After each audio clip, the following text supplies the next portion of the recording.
الحمد لله المبدئ المعيد الغني الحميد ذي العفو الواسع والعقاب الشديد من هداه فهو السعيد السديد ومن أضله فهو البعيد التريد يعلم ما ظهر وما بطن وما خفي وما علم والصلاة والسلام على أشرف الأنبياء خاتم النبيين سيد المرسلين أنيس الغريبين راحة العاشقين مراد المشتاقين سيد العرب والعجم سيد الأولين والآخرين سيدنا وحبيبنا نبينا وكريمنا ومولانا محمد صلى الله عليه وسلم عبده ورسوله بالهدى ودين الحق أرسله.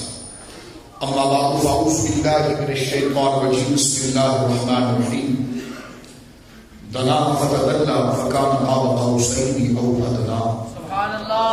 وفي موضع آخر أعوذ بالله السميع العليم من الشيطان اللعين الرجيم. بسم الله الرحمن الرحيم. يكاد زيتها ولو لم تمسسه نار نور على نور. آمنت بالله صدق الله العظيم. ببركة إن الله وملائكته يصلون على النبي يا أيها الذين آمنوا صلوا عليه وسلموا تسليما. اللهم صل على سيدنا وحبيبنا ومولانا محمد معدن الجود والكرم منبع العلم والحلم والحكم وآله وصحبه وبارك وسلم صلاة وسلاما عليك يا سيدي يا حبيبي يا رسول الله. الصلاة والسلام عليك يا حبيب الله. الصلاة والسلام عليك يا جد الحسن والحسين. الصلاة والسلام عليك يا رحمة للعالمين. فمبلغ العلم فيه أنه بشر وأنه خير خلق الله كلهم. فانسب إلى ذاته ما شئت من شرف فانسب إلى قدره ما شئت من عظم. منزه عن شريك في محاسنه فجوهر الحسن فيه غير منقسم. وأبيض يستسقى الغمام بوجهه ثمار اليتامى عصمة للأرامل. مولاي صل وسلم دائما سرمدا على حبيبك خير الخلق كلهم. رب اشرح لي صدري ويسر لي أمري واحلل عقدة من لساني يفقهوا قولي.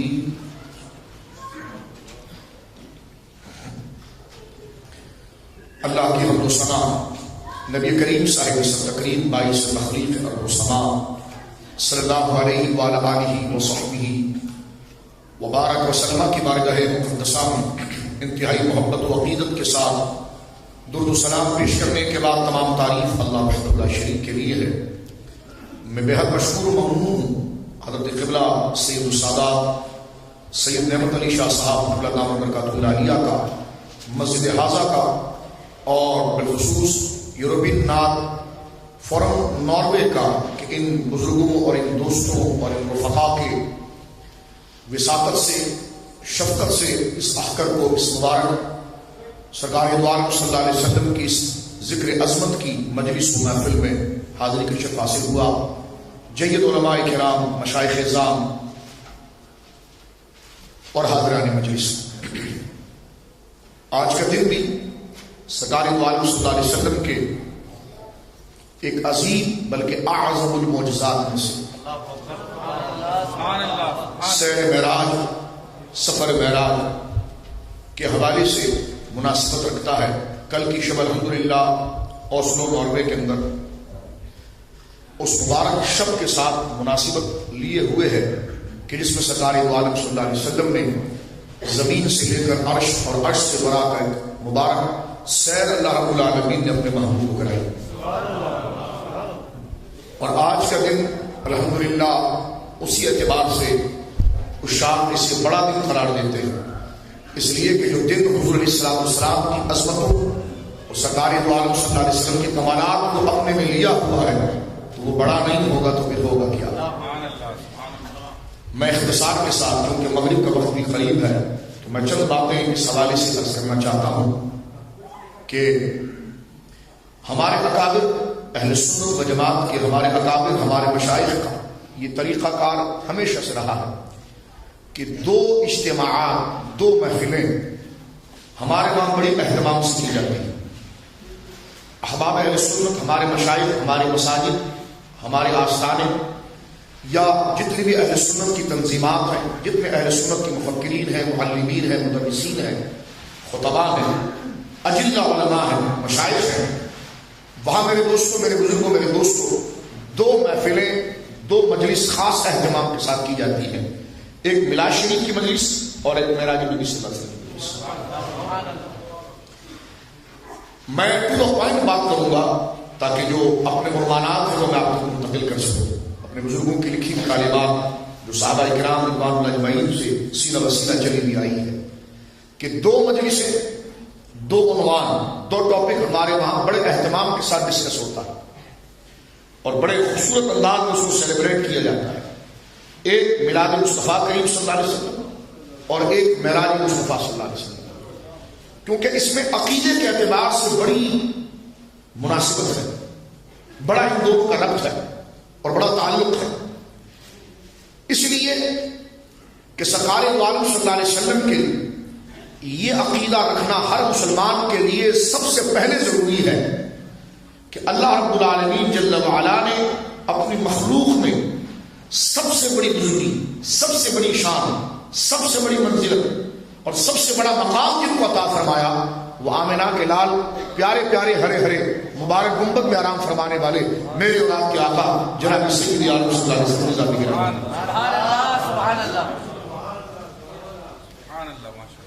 یہ سب سے پہلی چیز ہے۔ ہر مسلمان جس کو حضرت شاہ عبدالعزیز محدث دہلوی رحمہ اللہ نے اپنے انداز میں بڑا خوب نبھایا کہ بعد از خدا بزرگ تو ہی قصہ مختصر، اور امام احمد رضا نے اس کو ذکر کیا کہ تیرے تو بس صاحب تنائی سے ہے بڑی، حیران ہوں میرے شاہ میں کیا کیا کہوں۔ اور حضرت امام بصری نے اس کو اس انداز میں نبھایا کہ فنسب الی ذاتہ ما شئت من شرف، فنسب الی قدرہ ما شئت من عظمہ، یعنی کوئی الفاظ ہمارے پاس میرے دوستوں نہیں ہے، کوئی ایسا پہرایا ہمارے پاس نہیں ہے کہ جس کو انتخاب کر کے ہم حضور علیہ السلام کو جو اللہ رب العالمین نے منزلت اور قدر اور عظمت اور بزرگی عطا فرمائی ہے تو ہمارے کوئی الفاظ اس کا احاطہ کر سکیں، اس پر مکمل اتر سکیں، کیونکہ سرکار دو عالم صلی اللہ علیہ وسلم کو اللہ نے وہ بزرگی عطا فرمائی ہے جس کی تفصیل کو فرد بشر بیان نہیں کر سکتا۔ یہ بغیر کسی اختلاف کے اور بغیر کسی نزاع کے یہ مسلم مسئلہ ہے۔ اس پر ایک بات میں شواہد کے طور پر عرض کرتا ہوں، پھر بات آگے لے کے چلتا ہوں۔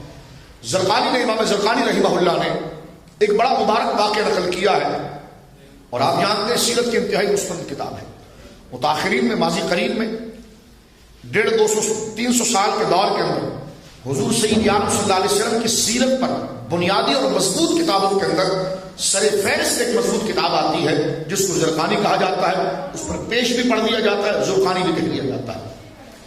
یہ باقاعدہ ایک مکمل سیرت کی کتاب المواہب اللدنیہ کی شرح ہے، لیکن اس میں حضرت علامہ عبد الباقی مالکی رحمہ اللہ نے، میں چاہتا ہوں ایک واقعہ ذکر کیا وہ آپ کے سامنے شیئر کروں، اس سے ہمیں حضور علیہ السلام کی ذات مبارکہ کے ساتھ اپنا تعلق، اپنا ربط حضور کے ذکر کے ساتھ جوڑنے میں بڑی آسانی ہو جاتی ہے۔ سرکار دو عالم صلی اللہ علیہ وسلم کے صحابی ہیں حضرت سیف بن سیف اللہ سیدنا خالد بن ولید رضی اللہ تعالیٰ، جو ہما وقت شب و روز حضور علیہ السلام کے سائے شفقت کے اندر تربیت پاتے ہیں۔ صحابی رسول کون نہیں جانتا ہے؟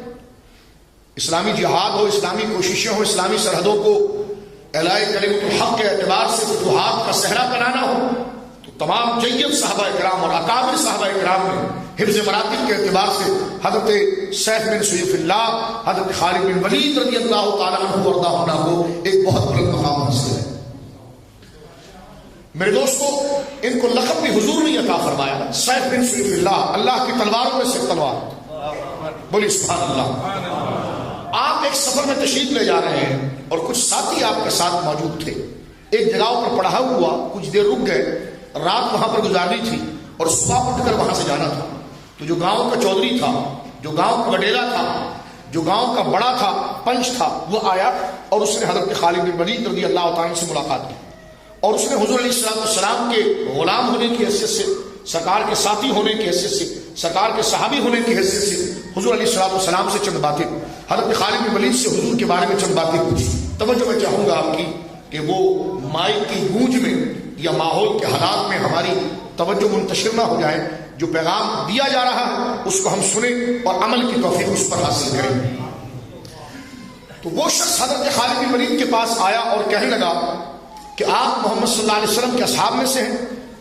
تو کہا جی ہاں، کیونکہ میرے آقا کا ایک معجزہ ایسا عظیم معجزہ ہے جس کو بخاری مسلم میں ذکر کیا، میرے آقا نے خود بیان فرمایا کہ فضلت علی الانبیاء بست، اللہ نے مجھے تمام انبیاء پر 6 چیزوں پر فضیلت دی ہے. یہ حضور خود ارشاد فرماتے ہیں مجھے جماعت انبیاء میں اللہ نے ہر ایک پر 6 چیزیں مجھے اتنی دی ہیں، بست 6 چیزیں ایسی ہیں جو صرف مجھے دی گئی اور کسی کو نہیں دی گئی. اس میں سے کیا ہے؟ سرکار صلی اللہ علیہ وسلم نے فرمایا پہلی چیز تو یہ ہے کہ اوتیت جوامع الکلم، اللہ نے مجھے وہ زبان عطا فرمائی ہے کہ میں کروڑوں سال کی بات کو جملے میں کر دیتا ہوں.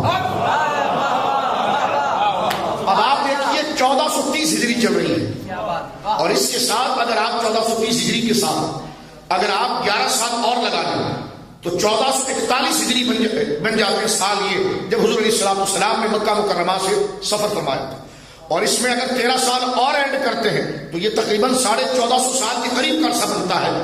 سرکار کی زبان پاک سے نکلے ہوئے جملے جو صحابہ نے اپنی دل کی کتابوں میں لکھ لی، اس کے بعد محدثین نے اس کو اوراق پر منتقل کیا، تو حضور علیہ السلام کے کہے ہوئے کلمات 1450 سال سے اس کی تشریح ہو رہی ہے، لیکن ہر بعد میں آنے والا بندہ اس سے بڑی بات کر رہا ہے، اس کی تشریحات چل رہی ہے. یعنی حضور نے ایک جملہ بیان فرمایا تو پہلے محدثین نے کہا اس سے مراد یہ، دوسرا آیا اللہ نے اس کے سینے کو کھولا، اس نے کہا اس سے مراد یہ، تیسرا آیا اللہ نے اس کے سینے کو کھولا تو اس نے کہا اس سے مراد یہ. یعنی یہ کے بعد دیگرے سرکار کے ایک جملے کو سمجھنے میں 1500 سال ہو گئے ہیں، لیکن اس جملے کی چاشنی اور اس کا مفہوم ابھی بھی ختم نہیں ہوا ہے جو حضور نے ارشاد فرمایا.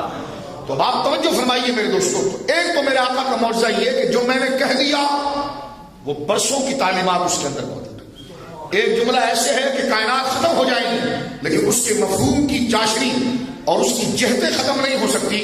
اس میں سے ایک 6 چیزوں میں سے جو تمام انبیاء کو حضور علیہ السلام کو فضیلت دی گئی ہے، اس میں سے 6 چیزوں میں سے ایک چیز یہ ہے کہ نصرت بالرعب ہے، اللہ نے میری دبدبے سے مدد فرمائی ہے، اللہ نے میری روب کے ساتھ مدد فرمائی ہے. یہ تو کئی کتابوں میں اس کی تشریح ہے، لیکن میں اپنے آقا مولا سرکار غوث الثقلین رضی اللہ تعالیٰ عنہ وردہ عنہ نے بھی اس پر جو قلم اٹھا کر لکھا ہے، تو آپ کی ایک بڑی مشہور کتاب کبریت الاحمر جو غوث اعظم کی طرف صحیح سندوں کے ساتھ منسوب ہے، اس میں بھی یہ محدثین کے طریق پر بات لکھی ہوئی ہے کہ اس کا کیا مطلب ہے کہ نصرت بالرعب، اللہ نے میری روب سے مدد فرمائی. اس کا کیا مطلب ہے؟ تو سرکار غوث الثقلین سرکار بغداد رضی اللہ تعالیٰ فرماتے ہیں اس کا مطلب یہ ہے کہ سرکار اپنے حجرے میں اگر سو رہے ہوں، آرام کر رہے ہوں، تو سرکار کے سر کی جانب 100 میل، سرکار اپنے حجرے میں آرام فرما رہے ہیں، تو آپ کی سر کی سین میں 100 میل اور دائیں ہاتھ کی سین میں سبحان اللہ 100 میل اور بائیں ہاتھ کی سین میں 100 میل، قدمین شریفین کی سمت میں 100 میل. تو جتنے جابر ظالم ہیں ان کے دل حضور کے روب سے دہلتے ہیں. فرمایا نصرت بالرعب ہے.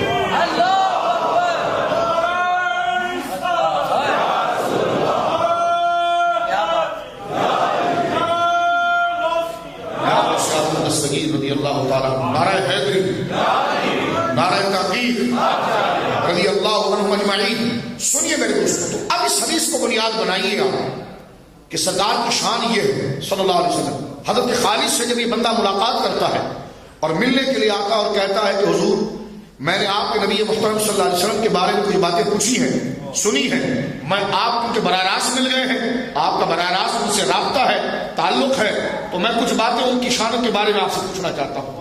تو آپ نے فرمایا جی بولیے. اس کی زبان سے جو کلمات نکلے ہیں اس کو امام زرقانی نے نقل کیا. اس نے کہا صف لنا محمد، ہمیں محمد صلی اللہ علیہ وسلم کی شانیں بتائیے، ہمیں محمد صلی اللہ علیہ وسلم کی شانیں بتائیے. تو خالد بن ولید جو صحابی رسول ہیں ہر وقت حضور کے ساتھ ہیں، وہ کہتے ہیں تفصیل یا اجمال، پوری تفصیل یا اس کی سمری. اس نے کہا جی آپ مل گئے، پوری رات پڑھی ہوئی ہے تو پوری تفصیل ہی آپ سنا دیجیے. تو فرمایا عز یہ نہیں ہو سکتا، فرمایا تفصیل بیان نہیں ہو سکتی. جیسی جیسی شانیں اللہ نے حضور کو عطا فرمائی ہے اس کو مکمل بیان کرنا. فرمایا صحابی تو ہوں، اپنے سر کی آنکھوں سے حضور کے قدمین کی بار بار زیارت تو کی ہے، لیکن میرے پاس ایسے الفاظ اور کلمات نہیں ہیں کہ جیسی حضور کی شانیں ہیں سب میں تمہارے سامنے بیان کروں۔ اس نے کہا اچھا، اس نے کہا کوئی اس کا اجمال ہو سکتا ہے؟ تفصیل اگر آپ نہیں بیان کر سکتے، کوئی سمری بتا سکتے ہیں آپ؟ کوئی اس کا خلاصہ بتا سکتے ہیں؟ خالد بن ولید نے کہا ہاں اس کا خلاصہ بتا سکتا ہوں۔ فرمایا اس کا خلاصہ کیا ہے؟ فرمایا تم مجھ سے پوچھتے ہو کہ پیارے مصطفیٰ کریم کی شان کیا ہے، تو میں صحابی ہو کر براہ راست آپ سے رابطہ رکھنے کے حوالے سے یہ بات کو ذکر کروں کہ اگر تم مجھ سے پوچھو کہ نبی محترم کا مقام اور مرتبہ کیا ہے، تو سنو میں جو سمجھ چکا ہوں وہ صرف یہ ہے، تفصیل تو بہت زیادہ ہے، نہ میرے پاس الفاظ ہے، نہ عقل اس کا احاطہ کر سکتی ہے، اور اس کا اجمال سمری یہ ہے کہ الرسول علی قدر مرسل، بس یہی جانتا ہوں کہ مصطفیٰ جو ہے وہ بھیجنے والے خدا کی شان،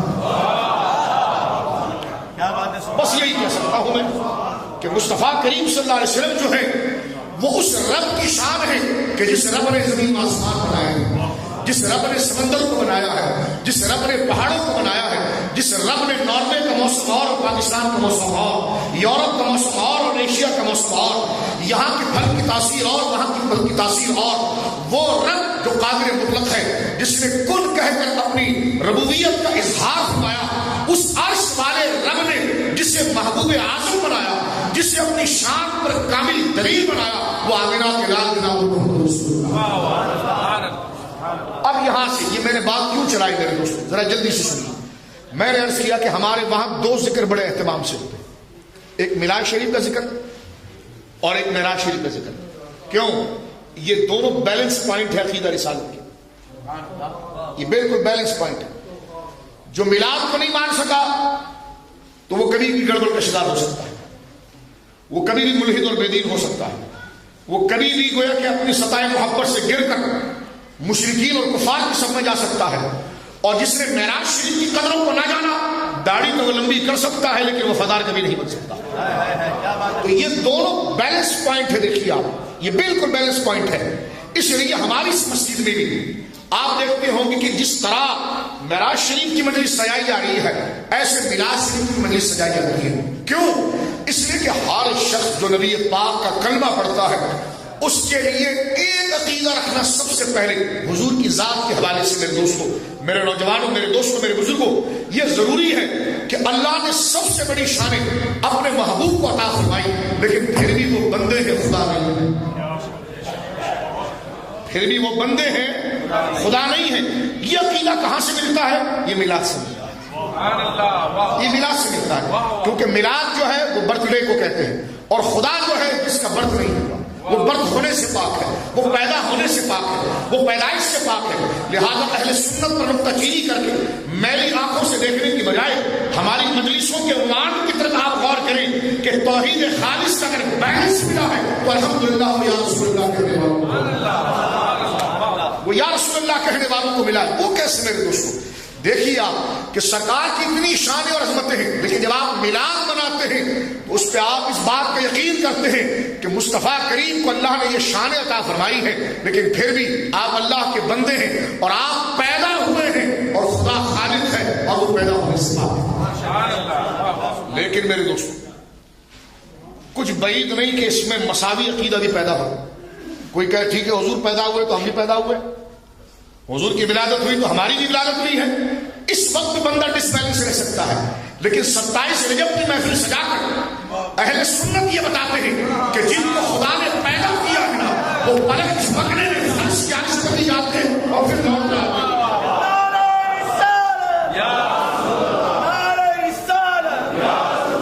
میلاد شریف منا کر سنی یہ پیغام دیتا ہے کہ مصطفیٰ خدا نہیں، اور معراج بنا کر یہ پیغام دیتا ہے کہ مصطفیٰ ہم جیسے ہیں۔ معراج شریف رفعت مصطفیٰ کا نام ہے، عظمت مصطفیٰ کا نام ہے، شان مصطفیٰ کا نام ہے۔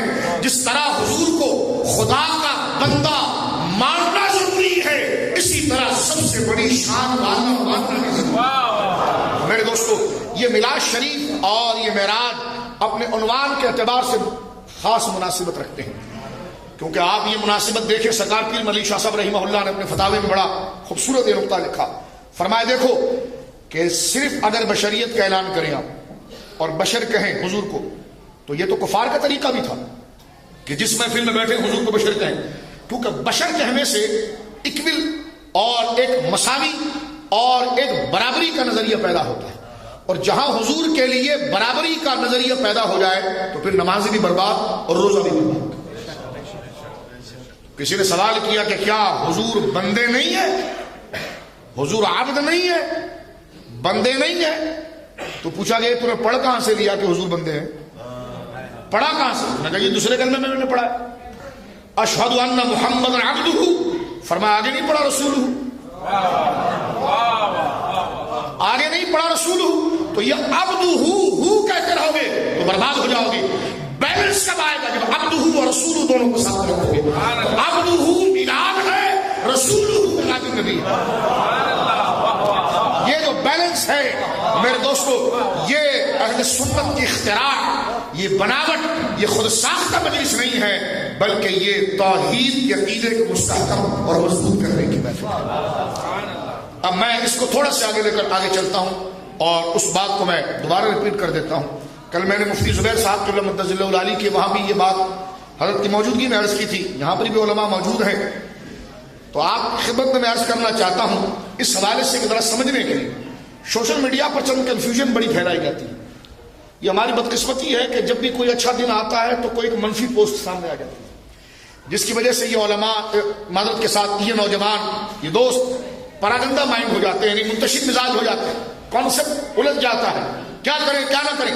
سید نعمت علی شاہ صاحب کے پاس، کبھی کسی بزرگ کے پاس، کسی بزرگ کے پاس دوڑتے ہیں، تو میں ان لوگوں سے یہ کہنا چاہتا ہوں کہ اگر حضور کی شان و عظمت کی بات آتی ہے تو اس کے خلاف اگر منفی پوسٹیں آپ چلائیں گے تو اس سے آپ کو فائدہ کیا پہنچے گا؟ اگر آپ حضور کا کلمہ پڑھنے والے ہیں تو حضور آپ کی اگینسٹ پارٹی کے لیڈر تو نہیں، کیا آپ اس پارٹی کو گرانا چاہتے ہیں؟ کلمہ تو آپ بھی حضور کا پڑھتے ہیں، تو اگر حضور کا ذکر کوئی کرے گا تو وہ حضور کا وفاداری بنے گا، غدار تو نہیں ہوگا۔ چاہے میں تقریر کروں یا ان بزرگ علماء میں سے کوئی بھی تقریر کرے، ضروری نہیں کہ میں تقریر کہوں تو آپ سبحان اللہ کہیں، نہ، ہم سب بیٹھے ہوں اور ان بزرگ علماء میں سے کوئی بھی سید نعمت علی شاہ صاحب ہو، کوئی بھی ہو، آ کر اگر حضور کی تقریر بیان کرے تو ہم تمام کی زبان سے سبحان اللہ کا جملہ نکلے گا، اس لیے کہ ہمارے لیے مقام نظر منتہا ذات مصطفیٰ ہے، ذات مصطفیٰ۔ ایک بات، دوسری بات، ایک میں نے ایسی سوشل میڈیا پر، کیونکہ ہم زمین کے اوپر رہتے ہیں تو کچھ باتیں اس حوالے سے نہیں کریں کہ صحابہ نے تو یہ نہیں کیا، صحابہ نے تو ایسی مجلس نہیں سجائی، صحابہ نے ایسی محفلیں نہیں سجائی، اس کی ضرورت تو صحابہ کو کہیں پیش نہیں آئی۔ میں نے کہا اس کی ضرورت واقعی میں صحابہ کو نہیں تھی، اس کی ضرورت واقعی میں صحابہ کو نہیں تھی، جو عشق و وفاداری کے مجسمہ تھے کہ بڑے بڑے پہاڑ جیسی فتنوں کی چٹانیں ان سے ٹکرا کر پاش پاش ہو جاتی تھی، انہیں عشق کو بچانے کے لیے ایسی ایکسرسائز کی ضرورت نہیں تھی، عشق و وفاداری کو بچانے کے لیے ایسی ایکسرسائز کی ضرورت نہیں تھی۔ ضرورت تو ہمارے لیے ہے کہ کوسوں دور زمانہ گزر گیا حضور سے، طرح طرح کے فتنے ہمارے قریب آ گئے ہیں اور اصل چیز محبت مصطفیٰ ہے، اس کو بچانا ہے، تو ہم ہر لمحہ ایسی عملی ایکسرسائز فزیکل طور پر کرتے ہیں جس کے کرنے سے عشق مصطفیٰ بن جائے۔ ہم نے کہا جو ایکسرسائز کی جاتی ہے وہ تو نہیں ہوتی ہے، لیکن جو پیغام بچاتی ہے وہ ضروری ہوتا ہے، وہ لازم ہوتا ہے۔ اس طرح یہ لاؤڈ اسپیکر ہے تو یہ نیا، لیکن جب اس پر اذان دی جاتی ہے تو کوئی اس کو اٹھا کر ڈسٹ بین میں نہیں پھینکتا۔ اگر اس مائک پر اذان دے دی گئی، اس مائک پر اذان دے دی گئی، یہ قالین ہے، اس کارپیٹ کے اوپر آپ نے نماز پڑھی ہے، اگر یہ کارپیٹ بوسیدہ ہو گیا تو آپ اس کو ڈسٹ بین میں نہیں پھینکیں گے۔ یہ مسجد شریف ہے، اللہ ہے کہ دنیا تک اس مرکز کو آباد کرے۔ اس مسجد شریف کی اگر تعمیر کے اعتبار سے ایک آدھ پتھر اگر یہاں سے نکل جائے اور آپ اس کی جگہ پر اس کو دوسرا پتھر لگائیں تو اس پتھر کو آپ پھینکتے نہیں، بلکہ یہ کہتے ہیں کہ جناب اس سے مسجد شریف میں لگا ہوا تھا، اس کی نسبت مسجد شریف کی طرف ہے، اس قالین کی طرف ہے۔ میں پوچھنا چاہتا ہوں کہ مسجد ضروری ہے یا پتھر ضروری ہے؟ مسجد کا ادب ضروری ہے، اس پتھر کا ادب ضروری ہے؟ آپ نے فرمایا پتھر تو حضور کے دور میں نہیں لگے، یہ قالین حضور کے دور میں نہیں لگا، لیکن اس کا ادب ضروری ہے۔ اس کا ادب اس لیے کیا جا رہا ہے کہ اس کے پیچھے مسجد کا ادب آ رہا ہے، دین کا ادب آ رہا ہے۔ قالین کا ادب تو ضروری نہ تھا لیکن دین کا ادب ضروری تھا، اور یہ اس دین کے ادب کے لیے ذریعہ بن گیا تو اس کا ادب بھی ضروری ہو گیا۔ یہ تو چھوٹی سی بات ہے، ایک تو چھوٹی سی گویا کی چیز ہے، بات ہے. تو میں یہ کہنا چاہتا ہوں کہ صحابہ کرام رضوان اللہ اجمعین کو ایسی مجلسوں کی قطعاً ضرورت نہیں، جبکہ انہوں نے کی، احادیث سے بھری پڑی ہے، ایسی مجلسیں منعقد کی اور اپنے عشق محبت کو اور جوان کرنے کے لیے سرکار کے اوصاف کو وہ مختلف مراحل میں مختلف مجلسوں میں ذکر کرتے تھے. لیکن اگر اس سوال کو یوں بھی لے لیا جائے میرے دوستو، پھر بھی میں عرض کروں صحابہ کو ایسی مجالس کی ضرورت نہیں تھی، کیونکہ ان کے آنکھوں کے سامنے حضور خود موجود تھے، ان کی آنکھوں کے سامنے وہی آتی تھی. اور آقا علیہ الصلوۃ والسلام نے فرمایا میرے صحابہ میرے دین کے 10 حصے ہیں، 10 کے 10 نمبر آپ نے پورے لانے ہیں، ایک نمبر بھی اگر کم ہو گیا تو ہلاک ہو جاؤ گے، اور تمہارے بعد جو امت آئے گی وہ 9 حصہ چھوڑ دے گی، ایک حصے پر عمل کرے گی، کامیاب ہو جائے گی. میں پوچھتا ہوں جو لوگ اعتراض کرتے ہیں اس حدیث کو ذرا نبھائیں تو صحیح، اس کا مفہوم تو بتائیں، اس کی تشریح تو بتائیں، مطلب کیا ہے؟ صحابہ کے لیے یقین کے پہاڑ سامنے موجود ہیں، حضور خود موجود ہے، اب انکار کی کوئی گنجائش نہیں، کمی کی کوئی گنجائش نہیں، اور نہ انہوں نے کی، بولی سبحان اللہ، نہ انہوں نے کی. ان کی آنکھوں کے سامنے حضور سید عالم صلی اللہ علیہ وسلم پر وحی قرآن پر رہا ہے، وہ حضور کے اپنے سامنے حضور کے معجزات کو دیکھ رہے ہیں، شک تو کہیں نہیں، کنفیوژن تو کہیں نہیں ہے، سب یقین ہی یقین ہے. تو حضور نے فرمایا اس لیے پورا ایمان لانا ہے آپ کو، اور جب پیپر ہوگا ایمان کا تو 100 کے 100 نمبر ہونے چاہیے، 90 پر کام نہیں چلے گا، 100 کے 100 ہونے چاہیے. فرمایا ہاں تمہارے بعد جو امت آئے گی ان کے ایمان کو لوٹنے کے لیے کئی فرقے کھڑے ہو جائیں گے، کئی لوگ کھڑے ہو جائیں گے، کھڑے ہو جائیں گے، تو ان کو اس بچانے میں بڑی جدوجہد ہوگی. تو فرمایا اگر انہوں نے 10% بھی اس پر عمل کر لیا تو انہوں نے پورے 100% کا جہد. اور ایک بات میرے دوستوں میں پھر اس بات پر عرض کر کے اپنے اگلی بات کی طرف آگے بڑھنا چاہوں گا. میں یہ کہتا ہوں کہ بتائیے مجھے کیا سورہ بنی اسرائیل کی پہلی آیت حضور کے معراج شریف کو بیان نہیں کرتی؟ سورہ نجم کی 18 آیتیں حضور کے معراج کے واقعے کو بیان نہیں کرتی؟ بخاری مسلم کی ابتدائی صحیح حدیثیں حضور کے معراج کو بیان نہیں کرتی؟ کہنا کہ جی کرتی ہے، تو میں نے کہا آپ کب بیان کریں گے؟ سورہ نجم کی 18 آیتیں تو حضور کے واقعہ معراج کو بیان کرتی ہیں، اور سورہ بنی اسرائیل کی پہلی آیت تو حضور کے معراج کو بیان کرتی ہے. احادیث بیان کرتی ہے کہ آپ کب بیان کریں گے، اور جب بھی آپ بیان کریں گے تو آپ کے منبر پر بیٹھنا تو ہوگا نا، لوگوں کو بٹھانا تو ہوگا. تو ادھر کنفیوژن کی کیا ضرورت ہے؟ یہ اللہ کا گھر تو ہونا اس لیے ہے کہ اس میں اللہ کا ذکر کیا جائے اور اس محبوب کا ذکر کیا جائے. تو میرے دوستو ایک بات اس سے آگے لے کر میں چلنا چاہتا ہوں. جب ہم اس بات کو سمجھ لیتے ہیں کہ میراج شریف اور معراج شریف یہ عقیدے کا بیلنس ہے، یہ بالکل اس طرح ہے کہ اشہد ان محمدً عبدہ و رسولہ، کہ محمد صلی اللہ علیہ وسلم اللہ کے بندے بھی ہیں اور رسول بھی ہیں. بندے ہیں مطلب خدا نہیں ہے، رسول ہے مطلب ہم جیسے. تو معراج شریف کا عقیدہ یہ بتاتا ہے کہ ایسی شانیں کسی کو نہیں ملی جو اللہ نے اپنے محبوب کو عطا فرمائی. بولیے سبحان اللہ، جو اپنے محبوب کریم صلی اللہ علیہ وسلم کو اللہ نے عطا فرمائی ہے. علماء نے یہاں پر لکھا ہے مسئلہ، مولا علی قاری رحمہ اللہ نے بڑی پیاری بات مرقات کے مقدمے میں لکھی ہے. معراج شریف کی تشریح کرتے ہوئے انہوں نے فرمایا سنو ایک آسان سی مثال دیکھو. میں اور آپ جب کہیں آتے جاتے ہیں، چلتے پھرتے ہیں، تو یہ ہمارا جسم ہمیں نہیں چلاتا، یہ ہماری روح ہمیں چلاتی ہے، یہ ہماری روح ہمیں چلاتی ہے. جسم سے اگر روح نکل جائے تو پھر جسم نہ ہل سکتا ہے نہ چل سکتا ہے. روح جب تک، اور اس میں صرف یہ نہیں، جس طرح کہ اب میں وہاں جانا چاہتا ہوں، آپ یہاں آنا چاہتے ہیں، تو یہ ارادہ بھی روح نے پیدا کیا، اور یہ چلنے کی طاقت ہماری باڈی کو دی بھی ہماری سول روح نے. یہ روح وہاں تک لے جاتے ہیں. روح جسم سے نکل جائے گی تو جسم وہی تھا جو چلتا پھرتا تھا، ایکسرسائز کرتا تھا، جوگنگ کرتا تھا، پھرتا پھراتا تھا، اب وہ ہل نہیں سکتا. لیکن اس کے ساتھ ساتھ میرے دوستوں، میرے نوجوان ساتھیوں، اس کے ساتھ یہ بھی ہے روح اگر کمزور ہو جائے گی تو جسم کی طاقت بھی کمزور ہو جائے گی، اور روح اگر طاقتور رہے گی جسم کی طاقت بھی زیادہ رہے گی. مولا علی قاری نے بڑی پیاری بات لکھی اور قرآن و حدیث کا وہ خلاصہ نقل کیا. فرمایا سنیں ایک بات کو، انبیاء کی روحوں میں اللہ نے بڑی طاقتیں رکھی، اور جب روح طاقت پکڑتی ہے، ہماری روح طاقت پکڑتی ہے تو ہم زمین پر چلتے ہیں. انبیاء کی روح طاقت پکڑتی ہے تو روح ان کے جسم کو زمین پر نہیں، زمین سے اٹھاتی ہے. جیسے حضرت عیسیٰ علیہ السلام کو آپ دیکھیں، چوتھے آسمان پر جلوگر ہیں.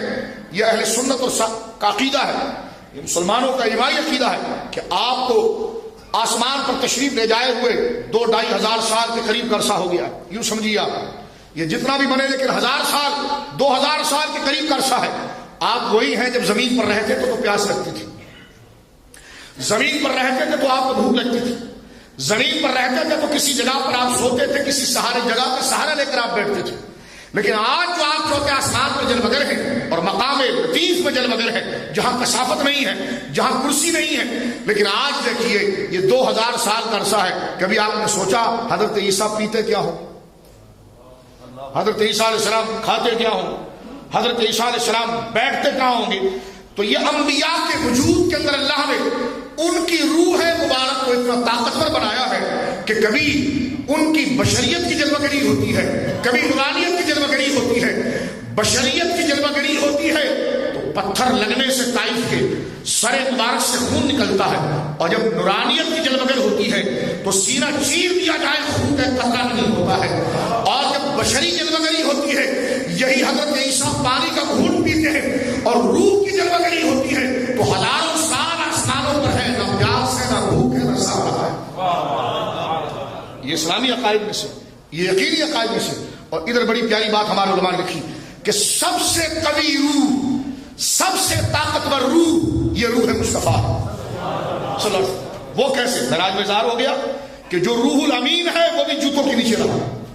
بولے سبحان اللہ. جو روح مطلق ہے, قرآن جب جس کو روح مطلق کہتا ہے اس سے مراد جبریل ہوتے ہیں. فرمایا تنزل الملائکۃ والروح, نازل ہوتے شب قدر میں فرشتے اور روح, روح اترتی ہے اللہ کی جانب سے. پوچھا کہ روح سے مراد کیا ہے؟ فرمایا جبرائیل. روح سے مراد کیا ہے؟ جبرائیل. جبرائیل نورانیت میں اس اعلیٰ درجے پر ہیں کہ اللہ نے ان کا نام مبارک بھی روح رکھا ہے, لیکن جو روح لطیف اور انتہائی نرم جسم والے ہیں, معراج کی رات وہ سدرہ پر رک گئے اور حضور سید عالم کی نورانیت ایسی ہے کہ حضور اس سے بھی بڑا تشریف لے, اس سے بھی بڑا حضور سید عالم صلی اللہ علیہ وسلم میرے دوستو تشریف لے گئے اور سرکار دو عالم صلی اللہ علیہ وسلم کو عروج نصیب ہوا. لیکن میں یہاں پر ایک بات آپ کی خدمت میں عرض کرنا چاہتا ہوں, وہ کیا ہے؟ حضرت موسیٰ علیہ السلام کو جب معراج ہوئی, موسیٰ علیہ السلام کو جو معراج تھی وہ رب کو سننے والی معراج تھی. رب کو بولیے سننے والی معراج, اور حضور کی معراج سننے اور دیکھنے دونوں والی تھی. موسیٰ علیہ السلام کو جب معراج ہوئی تو قرآن یہ کہتا ہے کہ حضرت موسیٰ نے 40 دن اور 40 راتیں کوہ طور پر گزاری. 40 دن اور 40 راتیں بولیے کوہ طور پر گزاری. 40 راتیں آپ کو جاگنے کا حکم ہوا کہ جاگیں اور عبادت اور ریاضت کریں, پلک جھپکنے میں توجہ ادھر ادھر نہ جائے. اور 40 دن آپ کو روزہ رکھایا گیا, آپ کو روزہ رکھایا گیا. یہ کیوں تھا؟ تو حضرات صوفیہ کہتے ہیں اس لیے تھا کہ انبیاء کی روح ہے تو ہوتی لطیف ہے اور با کمال ہے, لیکن رب سے ملنے کے لیے کمال کی بہت زیادہ ضرورت ہے. اس لیے حضرت موسیٰ میں مزید کمال پیدا کرنے کے لیے کہ جب وہ ہمارے کلام کو سنیں گے تو تقاضا بشری اگر اس میں حائل ہوگا تو بشری تقاضوں سے وہ استفادے میں گویا کہ وہ مقام پیدا نہیں ہو پائے گا. اس لیے آپ کی روح کو اس عمل و ریاضت کے ذریعے اور نرم کیا جائے, اور نرم کیا جائے, اور پاکیزہ سے پاکیزہ بنایا جائے. پہلے بھی پاک ہے لیکن اور پاکیزہ کیا جائے تاکہ وہ جسم جو آپ کا ہے وہ بھی روح کی طرح ہو جائے اور پھر آپ رب کے کلام کو سن سکیں. تو 40 دن 40 راتیں حضور جناب سید عالم صلی اللہ علیہ وسلم کے علاوہ حضرت موسیٰ علیہ السلام کو یہ شان دی گئی. حضرت موسیٰ 40 رات جاگے اور 40 رات جاگ کر عبادت کی اور 40 دن جاگ کر روزے رکھے. پھر یہ کمال اللہ نے آپ کو دیا کہ کوہ طور پر بلا کر اللہ ہم کلام ہوا. لیکن مصطفیٰ وہ ہیں جو رات کو جاگ نہیں رہے, سو رہے ہیں. مصطفیٰ کریم رات کو جاگ نہیں رہے ہیں, سو رہے ہیں. دن میں روزہ نہیں ہے, بالکل کھانے پینے والا جو معاملہ ہوتا ہے طبیعت کے اعتبار سے وہ موجود ہے, لیکن اللہ نے سوئے میں سے آپ کو اٹھایا اور لے جا کر تمام عالم کی سیر کرا کر اپنا دیدار بنایا. فرمایا اس سے یہ ثابت ہوا کہ نبی پاک صلی اللہ علیہ وسلم کو اللہ نے بغیر ریاضت اور عمل غیر کے اتنا منور و اعلیٰ بنایا ہے کہ اگر آپ سو بھی رہے ہو تو آپ کا جسم بھی صلاحیت ہے اور آپ کی روح بھی صلاحیت ہے کہ وہ رب سے ہم کلام ہو سکتی ہے اور رب کا دیدار کر سکتی ہے. بولے سبحان اللہ۔ اور یہاں پر میں ایک بات آپ کی خدمت میں عرض کروں، قرآن نے اس بات کو خود ذکر کیا سورہ نور کے اندر۔ اللہ رب العالمین جل وعلا نے اپنے محبوب کی طبیعت اور روح کو اور باطن کو زیتون کے تیل سے تشبیہ دی ہے، زیتون کے تیل سے تشبیہ دی ہے کہ زیتون کا تیل جو ہوتا ہے وہ اتنا ریفائن ہوتا ہے، اتنا پاک ہوتا ہے کہ اگر اس کو بغیر چنگاری دیے ہوئے اگر اس کو اور نرم کیا جائے اور نرم کیا جائے اور نرم کیا جائے تو اس میں خود آگ لگ جائے گی۔ یعنی کسی چیز کو اگر آپ رگڑتے ہیں تو اس میں چنگاری پیدا ہو جاتی ہے۔ تو ہماری ایک روح ہے اور ہمارا ایک جسم ہے۔ اللہ رب العالمین جل وعلا نے اپنے محبوب کے پورے نقشے کو سورہ نور میں ذکر کیا، اور امام قرطبی اور امام رازی نے کہا اس کا اشارہ اور مصرف ہمیں یہی سے نظر آتا ہے کہ سرکار دو عالم کے باطن آپ کی روح اتنی لطیف ہے کہ خدا کہتا ہے یکاد زیتھا یضیء، فرمایا کہ ہمارے محبوب کی روح خود روشن ہو جائے، ولو لم تمسسہ نار، یعنی ہمارے محبوب کے باطن کا تیل اتنا صاف ہے کہ چنگاری دیے بغیر وہ روشن ہے، لیکن چنگاری دے کر اسے روشن کرنا ہمارے محبوب کا باطن اس کا محتاج نہیں تھا، لیکن نور علی نور ہے، یہ نور پر ایک اور نور ہے۔ یعنی کیا مطلب یہ ہے کہ حضور کے باطن کے اندر اللہ نے اتنی صلاحیت رکھی تھی کہ اگر آپ پر قرآن نبی اترتا، علماء نے لکھا قرآن کی آیتیں آپ پر نبی اترتی تو سرکار کا چہرہ خود بتا دیتا کہ میں نبی ہوں۔ سرکار کی انگلیاں خود اس بات کو ظاہر کرنے پر قدرت رکھتی ہے باذن اللہ کہ میں اللہ کا نبی ہوں۔ سرکار دو عالم کی قد و قامت، یعنی صرف حضور کا جسم جو ہے وہ خود اتنا نفیس، اتنا پاکیزہ، اتنا مبارک ہے کہ وہ خود ظاہر کر سکتا ہے کہ یہ بندے عام نہیں ہے، کوئی خاص ہے۔ تو حضور کی باڈی اور حضور کا جسم خود اپنے آپ کو اس بات پر منانے پر قادر ہے کہ میں رسول ہوں، لیکن اللہ نے قرآن بھیج کر کہا کہ میرا قرآن کہے گا کہ تو رسول ہے۔ فرمایا حضور پر اگر وہی نبی آتی تب بھی آپ کا چہرہ آپ کی رسالت کو واضح کر دیتا، نور علی نور، یہ تو وہی بھیج کر نور پر ایک اور نور ہے، وہی بھیج کر ایک نور پر اور نور ہے۔ اس پر ایک مثال آپ کے سامنے پیش کروں، توجہ سے سنیے گا۔ انبیاء کی روحوں کو طاقت دی گئی تو انہوں نے پرواز پکڑی، اور حضور وہ ہیں جو پرواز والی روح لے کر پیدا ہوئے، اور اس روح کی پرواز کیسی ہے کہ اس روح کے اوپر جو جسم رکھا گیا ہے وہ اس قدر لطیف ہے۔ مثال کے طور پر آپ دیکھیں سرکار کے پسینے مبارک میں خوشبو ہے، تو اس روح کا اثر جسم مبارک میں اتنا ہے کہ جسم بھی لطیف ہو گیا۔ اس کو ہم بخاری شریف کی حدیث سے سمجھ سکتے ہیں۔ میرے دوستوں توجہ کریں، کتاب الصوم کے اندر یہ روایت موجود ہے اور کئی اور جگہ پر بھی روایت موجود ہے۔ ہمارے جسم پر بال جب آتے ہیں، مثال کے طور پر آپ دیکھیے انسان کا، میں اور آپ اس بات کو سمجھ سکتے ہیں کہ ہمارے جسم میں دو قسم کے حصے ہیں۔ بعض حصہ کثیف ہے، یعنی انتہائی گیاڑا اور بدبودار حصہ ہے، اور بعض حصہ انتہائی لطیف ہے جو چمکدار ہے اور اس سے اٹریکشن اور توجہ پیدا ہوتی ہے۔ مثال کے طور پر چہرہ، میں بڑی معذرت کے ساتھ اس مثال کو سمجھا رہا ہوں، توجہ کیجیے۔ ایک انسان کی بغلیں ہوتی ہیں اور ایک انسان کا منہ ہوتا ہے، دونوں جگہ چمڑی ہے، یہاں پر بھی سکین ہے یہاں پر بھی سکین ہے، لیکن دونوں میں فرق ہے۔ دیکھ رہے ہیں آپ کہ جو شائننگ آپ کے چہرے کے اوپر ہے وہ وہاں نہیں ہے، حالانکہ دونوں جگہ جلدیں ہیں اور میڈیکل اس کو پروف کرتی ہے، دونوں جگہ پر سکین ہے، لیکن مزاج دونوں کا الگ الگ ہے۔ مزاج دونوں کا بولیے، چہرے کے اوپر بلا تشبیہ بلا تمثیل بات کر رہا ہوں، مثال نہیں دے رہا لیکن سمجھانے کے لیے بظاہر کہہ رہا ہوں۔ داڑھی مبارک کے اوپر آپ دیکھیں کتنے گھنے بال آ جاتے ہیں، لیکن اس سے بدبو پیدا نہیں ہوتی۔ بغل میں چند بال آ جائیں تو بدبو پیدا ہو جاتی ہے، ایسا ہے کہ نہیں بولی؟ بغل میں چند بال آ جائیں تو بدبو پیدا ہو جاتی ہے۔ چہرے کے اوپر جو داڑھی مبارک ہے اس پر اگر بال بڑھتے چلے جائیں بدبو پیدا نہیں ہوتی۔ اس کی وجہ کیا ہے؟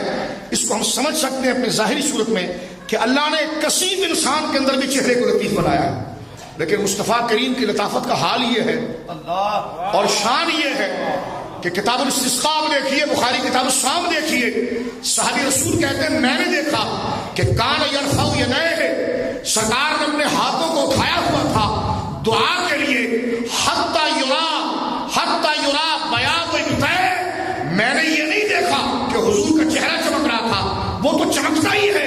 فرمایا میں نے دیکھا کہ حضور لگائیے حضور کے جسم مبارک کے پاکیزہ ہونے کا کہ خدا نے بغلوں کو اتنا لطیف بنایا ہے تو چہرے انور کی لطافت کیا ہوگی، جسم مبارک کی لطافت کیا ہوگی۔ اور صحابی خود کہتا ہے حتی یرا بیاض ابطیہ، سرکار کا جبہ مبارک بھی ہے، چادر مبارک بھی ہے، لیکن جب کان یرفع یدیہ، سرکار نے جب دعا کے اپنے ہاتھوں کو اٹھایا، فرماتے کہ نور کی شعاعیں آپ کی بغلوں سے نکل رہی تھی، تو اندازہ لگائیے کہ وہ جسم کتنا لطیف تھا، کتنا منور تھا، کتنا پاکیزہ تھا کہ جس میں کثافت ہوتی ہے خدا نے وہاں لطافت ایسی رکھی ہے، تو جو ہاں لطافت ہوتی ہے اس چہرے کی روشنی کی، اس چہرے کی میرے دوستو شان و عظمت اللہ رب العالمین نے کتنی عطا فرمائی ہوگی۔ اور اسی کو آپ دیکھیے، اللہ نے جب بھی معراج کرائی اپنے محبوبوں کو تو اس کے ذریعے خاص علم اور خاص شان اللہ نے عطا فرمائی۔ حضرت موسیٰ علیہ السلام سے جب اللہ کلام ہوا، یہ شان کسی اور کو نصیب نہ ہوئی۔ حضرت ابراہیم علیہ السلام زمین پر کھڑے اور جب انہوں نے اللہ سے دعا کی تو اللہ نے ان کے لیے معراج اس طرح کرائی، فرمایا کہ ابراہیم اس پتھر کی چٹان پر کھڑے ہو جاؤ۔ سورہ نام میں موجود ہے، حضرت ابراہیم علیہ السلام ایک پتھر کی چٹان پر کھڑے ہوئے، رب نے فرمایا اپنے سر کو اٹھائیے، سر کو اٹھائیے۔ اب حضرت ابراہیم علیہ السلام نے سر کو اٹھایا، سر مبارک کو جب اٹھایا تو رب کریم فرماتا ہے کہ ہم نے دکھایا ملکوت السماوات والارض وکذالک نری، اور اسی طرح ہم نے نظارے کرائے ابراہیم، حضرت ابراہیم کو ملکوت السماوات والارض، زمین اور آسمان کے تمام غیب اپنی بادشاہیاں ہم نے دکھائی، یہاں تک کہ جب حضرت ابراہیم نے سر کو اٹھایا تو نظر آپ کی پہلے آسمان سے ہوتے ہوئے، دوسرے آسمان سے ہوتے ہوئے، ساتویں آسمان سے ہوتے ہوئے جنت میں پہنچ گئی۔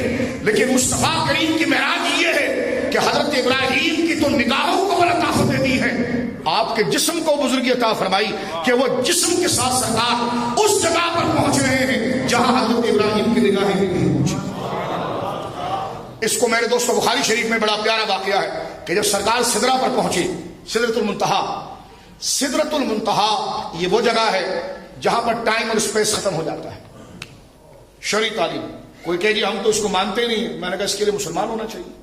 الذین یؤمنون بالغیب، یہ غیب کی باتیں، تو آپ اس پر بحث نہ کریں، پہلے ہم سے اسلام پر بحث کریں، تاکہ پہلے اس پر بات ہو تو اس پر چلیں آپ۔ یہ تو بات کے نتیجے کی چیزیں ہیں کہ ہم تو اس کو تسلیم نہیں کرتے، میں نے کہا اس کو تسلیم کرنے کے لیے پہلے مقدمات اور پروسیس ہیں، اس کو آپ قبول کریں گے تو اس کا رزلٹ یہ پیدا ہوتا ہے۔ ایک بات، لیکن میں یہاں پر یہ بات آپ سے عرض کرنا چاہ رہا ہوں میرے دوستو، آخری چند لفظوں کے اندر جو وقت بالکل اختصار کے ساتھ رہ گیا ہے، کہ نبی پاک صلی اللہ علیہ وسلم جب سدرہ پر پہنچے تو سدرہ کہتے ہیں بیری کے درخت، منتہا یعنی اینڈ، ختم، وہاں کائنات ختم ہے، لیکن علماء نے اس کا ایک بڑا پیارا نقشہ کھینچا ہے، فرمایا کہ سدرہ پر ایک درخت ہے اور اس درخت کی وجہ سے وہ پہچانا جاتا ہے، اور اس درخت کے ہاتھی کے کان، ایلیفینٹ، ہاتھی کے کان کی طرح بڑے بڑے پتے ہیں، اور وہ ہرے رنگ کے، کس رنگ کے ہیں؟ ہرے رنگ کے ہیں، جس نے اس کو ڈھانپا ہوا ہے، مولا علی قاری فرماتے وہ ہرا رنگ دراصل انبیاء کی روحوں کا ہے، وہ ہرا رنگ دراصل میں انبیاء کی روحوں کا ہے، یعنی انبیاء کی روحیں پرواز کرتی ہیں اور سدرہ تک پہنچتی ہیں، سدرۃ المنتہا تک پہنچتی ہے، اور میرے آقا اس کے اوپر تشریف لائے۔ کچھ دن پہلے ٹی وی پر کچھ ایک صاحب تھے، اب نہیں رہے، وہ لاہور میں انتقال کر گئے، ان کا ایک رسالہ تھا معراج النبی، درس قرآن کے نام سے وہ بہت زیادہ پہچانے جاتے تھے، لیکن درس قرآن سے بندہ پکڑائی نہیں دیتا، حضور کی محبت سے پکڑائی دیتا ہے کہ یہ ایمان ہے یا صرف ظاہری صرف پڑھنا ہی پڑھانا ہے۔ تو انہوں نے اپنی کتاب میں لکھا کہ حضور کو سدرہ سے اوپر معراج نہیں ہوئی، سدرہ سے اوپر معراج نہیں ہوئی۔ میں نے کہا آپ کو کیا تکلیف ہے اس میں، اور آپ کو کیا پریشانی؟ کوئی یہودی لکھتا تو سمجھ میں آتا کہ وہ نص نکال رہا ہے، آپ تو کلمہ پڑھتے ہیں اس پر، آپ کو کیا پریشانی؟ آپ ایسی باتیں کیوں لکھتے ہیں؟ ساری تحقیق آپ نے ایک طرف رکھی، سارا زور آپ نے اس پہ ڈال دیا کہ حضور کو سدرہ سے اوپر معراج نہیں ہوئی ہے۔ اور اتنا ہی اگر کہتے نا تو میں ناروے کی اس مرکز اہل سنت میں اس بات کی شکایت نہ کرتا، اور اتنا تحمل تو میرے اندر بھی ہے کہ میں اٹھ کے چلا جاتا اور یہ بات ذکر نہ کرتا، لیکن کچھ عشق و وفاداری کے حوالے سے ایک بات میں عرض کر دوں آپ کے سامنے، ہر بات منہ بند کرنے کی نہیں ہوتی، کیونکہ ہر بات میں منہ بند کریں گے تو ایمان کے لالے لگ جائیں گے۔ کچھ باتیں ایسی ہوتی جس کے اظہار کرنا چاہیے، اشداء الکفار رحماء بینہم، دونوں کا مجموعہ ہونا چاہیے۔ تو اس بات کو صرف انہوں نے یہاں تک نہیں لکھا کہ حضور کو سدرہ سے اوپر معراج نہ ہوئی، میں کہتا تھا چلو انہوں نے اپنی ایک بھنڈ والی تحقیق تھی وہ ہو گئی، لیکن آگے وہ ایک بات کرتے ہیں بڑی عجیب، کہتے ہیں یہ جو لوگ سدرہ سے اوپر کی معراج کی بات کرتے ہیں یہ صرف شاعری ہے بس. اور آپ یقیناً اردو جانتے ہیں نا سب اردو، تو شاعری کا محاورہ جھوٹ کے لیے استعمال ہوتا ہے. شاعری کا محاورہ جھوٹ کے لیے، یعنی یہ بات آپ کریں بھائی یہ تو صرف شاعری، اب رہنے دو نا، یہ کیا بات کر رہے ہیں. تو شاعری کا معنی تنقیص کے لیے، نقد پر، یہ جھوٹ کے لیے آتا ہے. میں کہتا ہوں کہ اگر واقعی میں آپ میلاد بھی مناتے اور معراج بھی مناتے تو اتنا چھوٹا مطالعہ آپ کا نہیں رہتا. آپ نے کہا کہ چھوٹے مطالعے کی شاجی بات کیوں کی؟ میں نے کہا اس لیے کہ یہ مسئلہ بخاری کی پہلی حدیث میں حل ہو رہا ہے. دور جانے کی ضرورت نہیں کہ آپ نیٹ کریں گے، اب ہارڈ ڈسک لائیں گے، ابھی آپ شاملہ کھولیں گے اور پھر آپ یہاں جائیں گے یہاں جائیں گے، اتنی ضرورت نہیں. یہ تو بخاری کتاب الصلاۃ کی پہلی حدیث ہے جس میں حضور نے واقعہ معراج بیان کرتے ہوئے ارشاد فرمایا حت و ظہرت لمصطفیٰ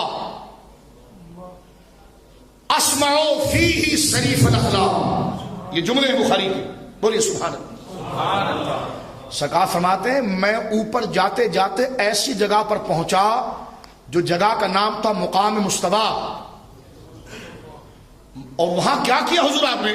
فرمایا انی اسمع شریف الاقلام، خدا کی تقدیر کا قلم چل رہا تھا، میں نے اس کی آواز سنی. بولے سبحان اللہ. خدا کی تقدیر کا قلم چل رہا تھا، میں نے اس کی آواز سنی. یہ جگہ کون سی تھی؟ عمدۃ القاری اٹھا کر دیکھیں آپ، فتح الباری اٹھا کر دیکھیں آپ، ملا علی قاری کی ملکات اٹھا کر دیکھیں آپ. یہ کوئی آج مولوی کی بات نہیں، صدیوں پہلے اس بات کی تشریح ہو چکی ہے. فرمایا مقام مصطفیٰ وہ جگہ ہے جہاں پر قیامت تک کیا ہوگا خدا نے اپنی تقدیر لکھوائی ہے، اپنا علم لکھوایا ہے. اللہ نے جو اپنے بندوں کے ساتھ کیا کیا کرنا ہے، ماضی بھی لکھوایا، پاسٹ بھی اور فیوچر بھی، سب لکھوایا ہے. کون کب پیدا ہوگا، کہاں پیدا ہوگا، کیا کھائے گا، فلاں جگہ کب ہوگا، موسم کہاں کیا ہوں گے، حالات کیا ہوں گے، قیامت کب آئے گی، سب اس میں عوامل و تدابیر لکھ دی گئی ہیں. سرکار فرماتے میں اس کے قریب گیا اور انی اسمع شریف الاقلام ہے، وہ تقدیر کی باتیں خدا نے مجھے سنائی دی ہے اور دکھائی دی. اچھا وہ جگہ ہے کہاں پر؟ تو اس کی تشریح کرتے ہوئے علماء لکھتے ہیں وہ جگہ سدرہ سے اتنی اونچے ہیں جتنا زمین سے سدرہ اونچا ہے. میں نے کہا آپ کا تو ذوق تھا کہ حضور سدرہ سے اوپر نہیں گئے.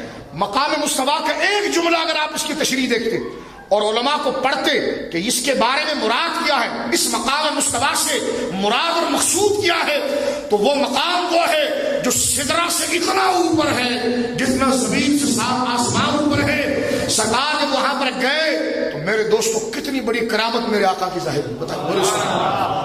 تو علامہ عینی کا بھی وجد آیا، یہ جملہ انہوں نے لکھا، انہوں نے جھوم کر یہ جملہ لکھا، فرمایا واللہ ھذا منتہا. اللہ اکبر. عمدۃ القاری میں لکھتے ہیں واللہ ھذا المنتہا لا تقدم فیہ احد علیہ، کہ رب کعبہ کی قسم یہ انتہا ہے، نہ کسی فرشتے نے کبھی یہاں پر آنے کی کوشش کی، نہ آ سکتا تھا، نہ کوئی نبی آ سکتا تھا، اگر آیا تو صرف آمنہ کلام.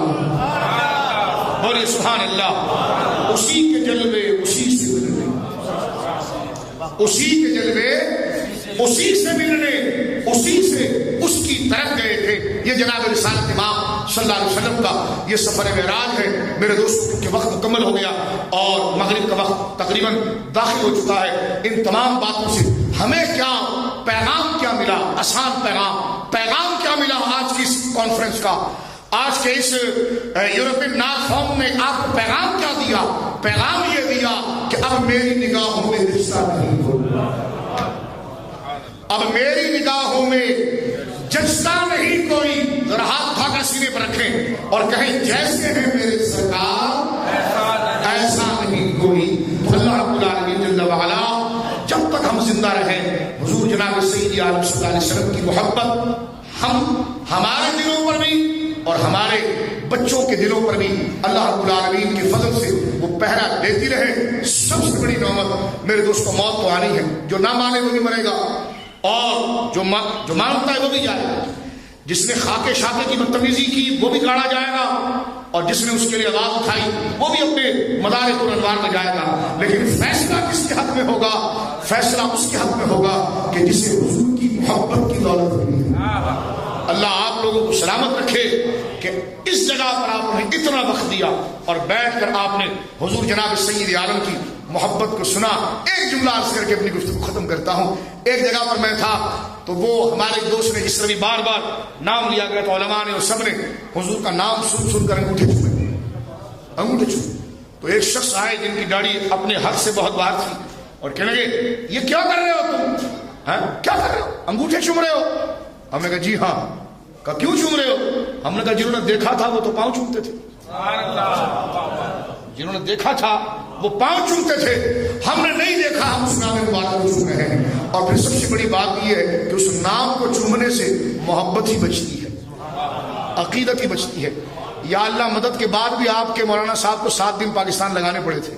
تو میں یہ پوچھنا چاہتا ہوں کہ حضور سید عالم صلی اللہ علیہ وسلم سے محبت اور رابطہ اگر ہو جائے تو پھر گرمی قریب نہیں آتی ہے, وہ گنبد والا خود حفاظت فرماتا ہے. اللہ رب العالمین جل وعلا اس مجلس معراج النبی صلی اللہ علیہ وسلم اور یورپین نعت فورم کے ناروے کے تمام افراد کو اللہ برکت عطا فرمائے.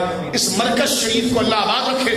ان علماء کا سایہ جو یہاں پر جلوہ گر ہے اہل سنت پر قادر قائم و دائم رکھے. ہمارے علماء کو اللہ حاسدین سے اور شریرین کی شر سے بچائے اور ہمیں زیادہ سے زیادہ اپنے علاقی علماء کے ساتھ وابستہ ہو کر یہاں کی جو زبان ہے اس میں یا جو زبان ہم سیکھتے ہیں اس میں زیادہ سے زیادہ دین کی معلومات اور بالخصوص حضور کی عظمتوں کو سنیں. کیونکہ جس دل میں ایک دفعہ حضور کی عظمت کا چراغ جل جائے وہ پنجاب سے ناروے بھی آ جائے اور بچپن سے بڑھاپے کی دہلیز پر بھی قدم رکھ دے, لیکن وہ دولت اس کے پاس رہنے کی وجہ سے اسلام کی کھیتی اس کے لیے تر و تازہ رہتی ہے. کہ محمد سے وفا تو نے تو ہم تیرے ہیں, یہ جہاں چیز ہے کیا لوہ قلم تیرے ہیں. واخر دعوانا الحمدللہ رب العالمین.